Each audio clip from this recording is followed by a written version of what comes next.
যতই সময় যাচ্ছে বাংলাদেশে বন্যায় অবনতি হতে যাচ্ছে। বাংলাদেশের সেনারা মানুষদেরকে উদ্ধার করার জন্য ব্যস্ত রয়েছেন। ভারত দালালদের পানি ঢুকে পড়ছে, বাংলাদেশের ফেনী কুমিল্লা অঞ্চল তলিয়ে গিয়েছে।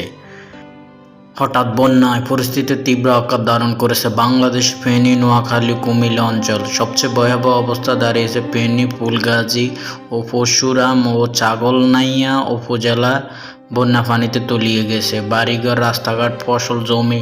এখন হাজারো মানুষ পানিবন্দী অবস্থায় রয়েছে এইসব জায়গায়। এমন পরিস্থিতিতে এইসব এলাকা পুরোপুরি বিদ্যুৎহীন হয়ে পড়ছে, বন্ধ হয়ে গেছে মোবাইল নেটওয়ার্ক। ভারত থেকে আসা পানি দোলাই, মুহুরী, হালদা ও কুশিয়া নদীর পানি সমতলে বৃদ্ধি পাচ্ছে। আগামী 24 ঘন্টাতে অব্যাহত থাকবে। তারই মধ্যে সেনাবাহিনী, কোস্টগার্ড সদস্যরা পানিবন্দীদের উদ্ধারের স্পিডবোট নিয়ে মাঠে নামে। এদিকে কোস্টগার্ড ও সেনাবাহিনী বলেন, এতই দূরত্বে ফেনীতে খারাপ হয়েছে যে আমাদের ব্যাগ পোহাতে হচ্ছে।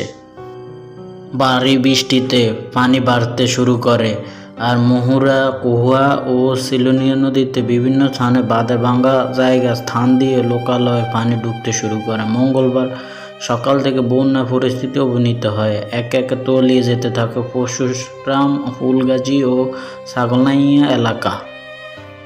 3টি উপজেলার 95% এলাকা পানির নিচে ডুবিয়ে গেছে। এমন কোনো বাড়িঘর নেই যেখানে বন্যার পানিতে তলিয়ে নি মানুষ। সব পাশাপাশি গৃহপালিত পশু পাখি এখন পানিবন্দী। ভারত দালালদের কারণে বাংলাদেশের 3 জেলায় প্রায় 95% ডুবে গিয়েছে।